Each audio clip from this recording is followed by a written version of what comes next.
کس پر مہربان ہیں اور کیوں نہ مہربان ہو۔ قرآن میرے رب کا کلام، آخری نبی جناب رسول اللہ صلی اللہ تعالی علیہ وسلم کے بارے میں کیا فرماتا ہے؟ قرآن فرماتا ہے وَمَا أَرْسَلْنَاكَ إِلَّا رَحْمَةً لِّلْعَالَمِينَ، ترجمہ کنز ایمان، اور ہم نے تمہیں نہ بھیجا مگر رحمت سارے جہان کے لیے۔ تفسیر صراط الجنان میں قبلہ مفتی قاسم صاحب کیا لکھتے ہیں؟ آپ فرماتے تاجدار رسالت شہنشاہ نبوت صلی اللہ تعالی علیہ وسلم نبیوں، رسولوں اور فرشتوں کے لیے رحمت ہیں، دین و دنیا میں رحمت ہیں، جنوں اور انسانوں کے لیے رحمت ہیں، مومن و کافر کے لیے رحمت ہیں، حیوانات، نباتات اور جمادات یعنی بے جان چیزوں کے لیے رحمت ہیں۔ غرض عالم میں جتنی چیزیں داخل ہیں سید المرسلین صلی اللہ تعالی علیہ وسلم ان سب کے لیے رحمت ہیں۔ سلطان المفسرین صحابی رسول حضرت عبداللہ ابن عباس رضی اللہ تعالیٰ عنہ فرماتے ہیں حضور اکرم نور مجسم صلی اللہ تعالی علیہ وسلم کا رحمت ہونا عام ہے، ایمان والے کے لیے بھی اور اس کے لیے بھی جو ایمان نہ لایا۔ مومن کے لیے تو آپ علیہ الصلوۃ والسلام دنیا اور آخرت دونوں میں رحمت ہیں، اور جو ایمان نہ لایا ہاں آقا اس کے لیے بھی رحمت ہے۔ دنیا میں اس کے لیے رحمت کیسے ہیں کہ جان عالم نور مجسم صلی اللہ تعالی علیہ وسلم کے صدقے اس کے دنیاوی عذاب کو مؤخر کر دیا گیا، اس سے زمین میں دھسانے اور شکلیں بگاڑ دینے کا عذاب اٹھا لیا گیا۔ اللہ اکبر، کیونکہ اس دنیا میں جو نبی پاک جو کلمہ نہیں پڑھتے، مسلمان نہیں ہیں، ان پر بھی عذاب اس لیے نہیں آ رہا کہ آقا اس دنیا میں ہمارے ساتھ موجود ہیں، مدینہ پاک میں جلوہ فرما ہیں، آقا ساتھ ہیں۔ تو جب دشمنوں کو عذاب سے بچا لیا گیا، اللہ اکبر، جبھی تو اعلیٰ حضرت فرماتے ہیں انت فیہم نے عدو کو بھی لیا دامن میں، آقا آپ ان کے درمیان ہیں تو اب دشمن بھی بچا ہوا ہے، تو جو آپ کا دوست ہے پھر تو اس کا بیڑا پار ہی ہے نا۔ انت فیہم نے عدو کو بھی لیا دامن میں، عیش جاوید مبارک تجھے شیدائی یہ دوست جو نبی کا غلام ہے، پھر اس کا تو بیڑا پار ہی ہونا ہے۔ سبحان اللہ۔ اے میرے پیارے اسلامی بھائیوں، اب عالم کس کو کہتے ہیں؟ آپ رحمت للعالمین ہیں نا۔ اعلیٰ حضرت بریلی کے تاجدار امام اہل سنت فرماتے ہیں کہ عالم ما سوائے اللہ کو کہتے ہیں، یعنی اللہ پاک کے علاوہ جو کچھ ہے وہ عالم ہے، اس میں انبیاء، ملائکہ سب داخل ہیں۔ تو لازمی طور پر حضور پرنور سید المرسلین صلی اللہ تعالی علیہ وسلم ان سب پر رحمت و نعمت ہوئے، اور سب حضور کی سرکار عالی سے فیضیاب ہوئے۔ وہ نبیوں میں رحمت لقب پانے والا، وہ نبیوں میں رحمت لقب پانے والا، مرادیں غریبوں کی پر لانے والا، مصیبت میں غیروں کے کام آنے والا، وہ اپنے پرائے کا غم کھانے والا، فقیروں کا ملجا، ضعیفوں کا ماوا، یتیموں کا والی، غریبوں کا غلاموں کا مولا، خطا کار سے درگزر کرنے والا، بداندیش کے دل میں گھر کرنے والا۔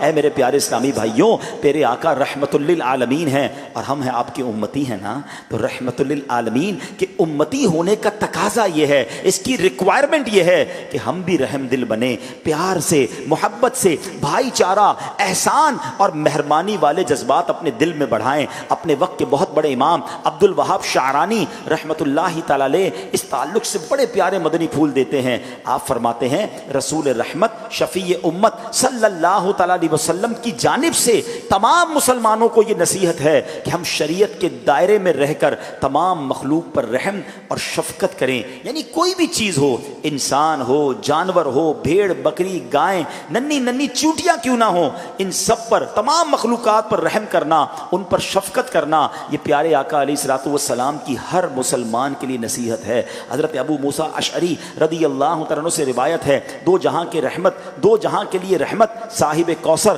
مالک جنت صلی اللہ تعالی علیہ وسلم نے فرمایا لا تدخلوا الجنت حتی تراحموا۔ یہ رحم دلی کتنی ضروری ہے، ذرا حدیث سنو۔ آقا فرماتے ہیں تم اس وقت تک جنت میں داخل نہیں ہو سکتے جب تک آپس میں رحم دل نہ ہو جاؤ۔ صحابہ کرام نے عرض کی حضور کلنا رحیم، حضور ہم تو سارے ہی رحم دل ہیں، آپس میں ہم رحم دل ہیں۔ پیارے آقا نے فرمایا مطلب یہ نہیں کہ تم میں سے کوئی اپنے دوست پر رحم کرے، بلکہ اس سے مراد ہے رحمت عامہ، یعنی تمام مخلوق، انسان، جانور، مکھی، چیونٹی وغیرہ سب کے لیے رحم دل ہو جاؤ۔ یعنی رحمت للعالمین خود بھی ہیں، اور اپنی امت سے کیا فرمایا جا رہا ہے کہ سب کے لیے رحم دل ہو جاؤ، سب کے ساتھ پیار ہو، سب کے ساتھ شفقت ہو، کسی کے ساتھ دشمنی نہ ہو۔ اب ایک سوال پیدا ہوتا ہے کہ رحم کتنا ہونا چاہیے، لیول کیا ہونا چاہیے؟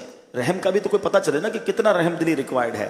حضرت امام شعرانی فرماتے ہیں مخلوقات میں سے ہر ایک خود اپنے حق میں جتنا رحم دل ہوتا ہے ہم اس کے حق میں اس سے بھی بڑھ کر رحم دل ہو جائیں. یہ وراثت مصطفیٰ ہے. ابھی بڑی خوبصورت بات ہے کہ خود ہم کتنا رحم دل اپنے اوپر ہیں. اب کبھی پریکٹس کیجئے گا کہ آپ اگر خدا نہ خواستہ کسی کو چانٹا مارتے ہیں, بہت غصہ ہے, چھوٹا بچہ ہے, یا کسی پر بدلہ ہی لینا ہے, حالانکہ لڑائی جھگڑا نہیں کرنا چاہیے, لیکن انسان جب سامنے والے کو مارتا ہے نا بہت زور سے مارتا ہے. کبھی اپنے آپ کو چانٹا مار کے دیکھیں, آپ دیکھیں کتنا زور سے مار سکتے ہیں آپ. اب ہاتھ بہت تیزی سے لائیں گے اور قریب آ کے نا ہاتھ سلو ہو جائے گا خود ہی, کیونکہ میں خود ہی ہوں نا. اپنے اوپر انسان ظلم نہیں کر سکتا, اپنے اوپر وہ رحم کھاتا ہے. کیا پیاری مثال دی علماء نے کہ جب تم اپنے آپ کو مارتے ہو تو کتنا سلو مارتے ہو, اور سامنے والے کو مارتے تو ٹھیک ٹھاک مار رہے ہوتے ہیں. تو فرمایا جب بندہ خود جتنا اپنے اوپر رحم دل ہوتا ہے نا, یا مخلوق جتنا اپنے اوپر رحم دل ہے, اس سے زیادہ ہم اس پر رحم کرنا شروع کرتے ہیں. کیا پیاری مثال دی ہے. تو اللہ کرے کہ ہم رحم دل بن جائیں. اللہ کے نبی حضرت موسیٰ علیہ السلام بڑے جلال والے تھے, اور ساتھ ساتھ آپ بڑے رحم دل بھی تھے. اعلان نبوت سے پہلے آپ بکریوں کی دیکھ بھال کیا کرتے تھے. ایک مرتبہ یوں ہوا کہ ایک بکری ریوڑ سے جدا ہو کر بھاگی. حضرت موسیٰ اسے پکڑنے کے لیے پیچھے تشریف لے گئے. بکری بھاگتی بھاگتی ایک کانٹے دار جھاڑیوں میں گھس گئی. اور حضرت موسیٰ علیہ السلام جب اسے جھاڑیوں سے نکالنے لگے تو اس کے جسم پر بھی کانٹے لگ گئے, اور بکری کے پیچھے جاتے جاتے حضرت موسیٰ علیہ السلام کے پاؤں بھی زخمی ہو گئے. مگر قربان جائیے, حضرت موسیٰ علیہ السلام نے اپنی تکلیف کی کوئی پرواہ نہیں کی. آپ نے اس بکری کو کاندھوں پر اٹھایا اور روتے جاتے فرماتے جاتے, اے بکری تو نے مجھے بھی تھکا دیا, اپنے آپ کو بھی تھکا دیا, تجھے میرا تو خیال نہیں تھا, اپنا بھی خیال نہیں آیا. آئے ہائے, انبیاء کرام ہیں, لیکن رحم کیسا ہے کہ بکری زخمی ہو گئی ہے, اس کے زخم سے آپ بےتاب ہو گئے. یہ جب آپ کو جانوروں پہ رحم آ رہا ہے تو سوچو انسانوں پر رحم کیسا ہوگا. مگر آج ہمارا حال کیا ہے, آج عوام کا حال کیا ہے کہ جناب جانوروں کو تو کوئی کچھ سمجھتا ہی نہیں ہے, خواہ خواہ بھی مار مار کے گزر رہے ہوتے ہیں, کیڑے مکوڑوں کو پیروں سے کچل رہے ہوتے ہیں, جانوروں پر ظلم کر رہے ہوتے ہیں. ارے جانور تو دور کی بات ہے, آج انسانوں پر رحم کھانے کے لیے کوئی تیار نہیں. کوئی مرتا ہے تو مر جائے, کوئی تباہ ہوتا ہے تو ہو جائے, کسی کی نوکری جاتی ہے تو جائے, کسی کا گھر چھنتا ہے تو چھن جائے, کسی کی پراپرٹی پہ قبضہ کر لو وہ روتے روتے مرتا ہے تو مر جائے, کسی کا ورثہ کھا لیتے ہیں, کسی کی وراثت پہ قبضہ کر لیتے ہیں. احساس نہیں ہے, رحم نام کی کوئی چیز دل میں نہیں ہے. حالانکہ اللہ اور اس کے رسول کی طرف سے ہمیں کیا سکھایا جا رہا ہے, ہمیں شریعت کیا بتا رہی ہے. اے میرے پیارے اسلامی بھائیوں, اب آئیے میں بتاؤں چونٹیوں پر ہمارے اسلاف کیسا رحم کرتے. حضرت علی خفاس رحمت اللہ تعالی بہت بڑے اللہ کے ولی گزرے. آپ کے گھر میں چونٹیاں نظر نہیں آئیں, چونٹیاں نظر نہیں آتی تھی. آپ کا مبارک انداز یہ تھا کہ آپ اپنے گھر کے جو سوراخ ہوتے تھے نا, ان کے باہر ہی چونٹیوں کے لیے روٹیوں کے ٹکڑے رکھ دیا کرتے تھے. کہا کیوں رکھتے ہیں ایسا؟ پر بات یہ کہ چونٹی جب بیچاری بھوکی ہوتی ہے نا تو اپنے سوراخوں سے باہر نکلتی ہے کھانا کھانے, باہر نکلتی ہے تو کسی نہ کسی کے پیر تلے آ جاتی ہے, مر جاتی ہے. میں چاہتا ہوں انہیں باہر نہ نکلنا پڑے, ان کے سوراخ کے پاس ہی روٹی رکھ دو تاکہ چونٹی باہر نکلے, روٹی کھائے, واپس اندر چلی جائے. ہائے ہائے ہائے, یعنی چونٹیوں تک کا یہ خیال ہوا کرتا تھا. اے میرے پیارے اسلامی بھائیوں, سیدی غوث اعظم 11ویں منائی ہے نا, اے قادریوں غور سے سنو, پیران پیر پیر دستگیر شیخ عبد القادر جیلانی کیسے مہربان تھے. 546 سنہ ہجری رجب المرجب کا مہینہ تھا, جمعے کے دن حضور غوث پاک نے بیان فرمایا. دوران بیان آپ نے فرمایا, اے لوگو میں تمہاری طرف صرف اور صرف اللہ پاک کی رضا کے لیے متوجہ ہوتا ہوں. میرے اندر تمہارے لیے ایسی رحم دلی ہے, ایسی شفقت ہے کہ اگر ہو سکتا نا تو میں تمہاری جگہ تم میں سے ہر ایک کی قبر میں خود اترتا, تمہاری طرف سے نکیرین کو میں خود جواب دے دیا کرتا.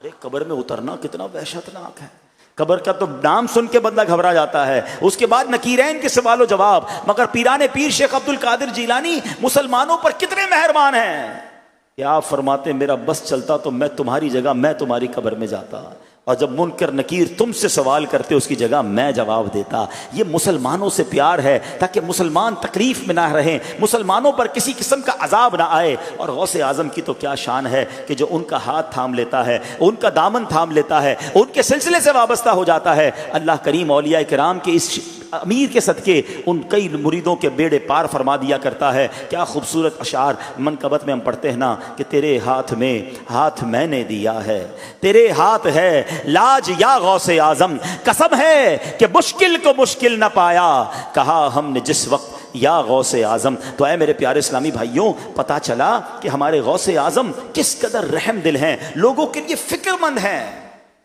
اگر ہم سوچیں کہ آج ہمارے دلوں میں کیا مسلمانوں کے لیے فکر ہے، آج صبح سے شام تک، آج کے دن کی ذرا ایک دوسرے کی یوں سمجھیں کہ حساب کتاب کرتے ہیں، صبح سے شام تک ہم نے اپنے لیے تو فکر کی ہوگی، اپنی صحت کے لیے بھی شاید کی ہو، اپنے کاروبار کے لیے بھی کی ہو، اپنے بال بچوں کے لیے بھی کی ہو۔ کیا ہم نے عام مسلمانوں کے لیے کوئی فکر کی کہ کسی کا بھلا ہو جائے، کسی کی بہتری ہو جائے، کسی کا نقصان نہ ہو، کوئی خوش ہو جائے مجھ سے؟ رحم آیا کسی پر؟ اپنے دل کو چیک کریں کہ ہمارے دل میں کتنا رحم ہے۔ روایتوں کا یہ مضمون ملتا ہے کہ جو رحم نہیں کرتا اس پر رحم نہیں کیا جاتا، جو معاف نہیں کرتا اسے معاف نہیں کیا جاتا۔ ہم سب چاہتے ہیں کہ اللہ تعالیٰ ہم پر رحم کرے، ہمیں عذاب نہ دے، ہمیں پکڑے نہ، ہم سے حساب کتاب نہ ہو، مگر ہم لوگوں پر رحم کر رہے ہیں کہ نہیں؟ ہم لوگوں کو معاف کر رہے ہیں کہ نہیں؟ یہ سوچنے والی بات ہے۔ اب ذرا آگے سنیے، امام شعرانی ایک اور جگہ ارشاد فرماتے ہیں کہ کوئی اپنے آپ کے بارے میں جتنا رحم دل ہے، ہم اس سے بڑھ کر اس پر رحم دل ہو جائیں۔ حضرت علی خواص نے تو یہاں تک فرمایا کہ رحمت عامہ کی شرائط میں سے یہ بھی ہے کہ آدمی بے جان چیزوں کے ساتھ بھی ایسے ہی رحم دلی کے ساتھ پیش آئے جیسے جاندار چیزوں کے ساتھ رحم کے ساتھ پیش آتا ہے۔ چلیں جناب ایک اسٹیپ اور آگے ہو گیا، انسان تو انسان، جانوروں کے ساتھ، اب فرمایا بے جان چیزوں کے ساتھ بھی رحم ہونا چاہیے۔ آپ بھول گئے مسجد نبوی شریف کا وہ واقعہ کہ جب نبی پاک علیہ الصلوۃ والسلام کے لیے خاتون نے ممبر بنا دیا، اس سے پہلے میرے آقا ایک سوکھے تنے سے، درخت کے سوکھے تنے سے ٹیک لگا کر خطبہ دیا کرتے، اب ممبر آ گیا، نبی پاک ممبر پر تشریف فرما ہوئے اور خطبہ ارشاد فرمانے لگے۔ روایتوں میں الفاظ ملتے ہیں مسجد نبوی میں رونے کی آواز گونجنے لگی، اور ایسے آواز آتی تھی کہ بلک بلک کر کوئی بچہ رو رہا ہے۔ صحابہ نے دائیں دیکھا، بائیں دیکھا، کوئی رونے والا نظر نہیں آیا، مگر رونے کی آواز آ رہی تھی۔ نبی پاک علیہ الصلوۃ والسلام تو سب کے حال جانتے ہیں، آقا ممبر سے کھڑے ہوئے اور اس تختے، اس سوکھے تنے کے پاس گئے اور نبی پاک نے ایک روایت کے مطابق اسے ہاتھ لگایا۔ دوسری روایت یہ بھی ہے کہ نبی پاک علیہ الصلوۃ والسلام نے اسے سینے لگا لیا، وہ پھوٹ پھوٹ کر رو رہا تھا۔ اب پیارے آقا علیہ الصلوۃ والسلام نے جیسے ہی سینے لگایا، تو اگر آپ کسی روتے ہوئے بچے کو سینے لگائیں تو اس کے جب رونے کو بریک لگتا ہے تو وہ سسکیاں لیتا ہے۔ اب اس تنے سے رونے کی نہیں بلکہ سسکیوں کی آواز آنے لگی۔ اللہ اکبر، سسکیاں لیتے لیتے وہ ستون چپ ہو گیا اور نبی پاک علیہ الصلوۃ والسلام نے کچھ اس طرح ارشاد فرمایا کہ تم چاہو تو ہم تمہیں ابھی ہرا بھرا کر دیں، اور اگر چاہو تو تمہیں جنت کے درختوں میں شامل کر دیں۔ اللہ اکبر، وہ درخت بھی کیسا تھا؟ اس نے نبی پاک سے عرض کیا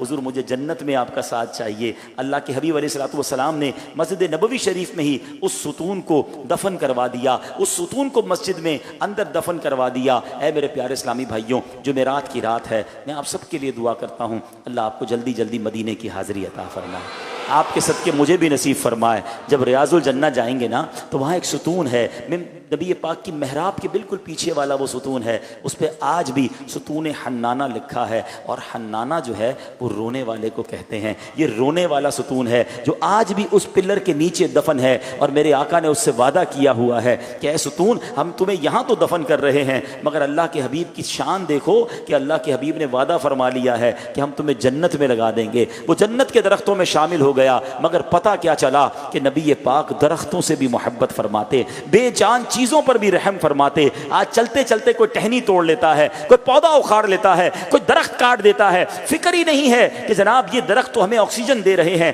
آج ہمارے معاشرے میں جو کلائمیٹ ڈس آرڈر کا پرابلم ہے، بارش ہوتی ہے رکتی نہیں جناب، گرمی پڑتی ہے وہ ریکارڈ توڑ دیتی ہے، سردیاں آتی ہیں تو جناب وہ بھی سارے ریکارڈ توڑ رہی ہیں۔ جب معلوم کیا کہ یہ ہو کیا رہا ہے تو پتہ چلا کہ دنیا میں موسم بدل رہا ہے۔ موسم کیوں بدل رہا ہے؟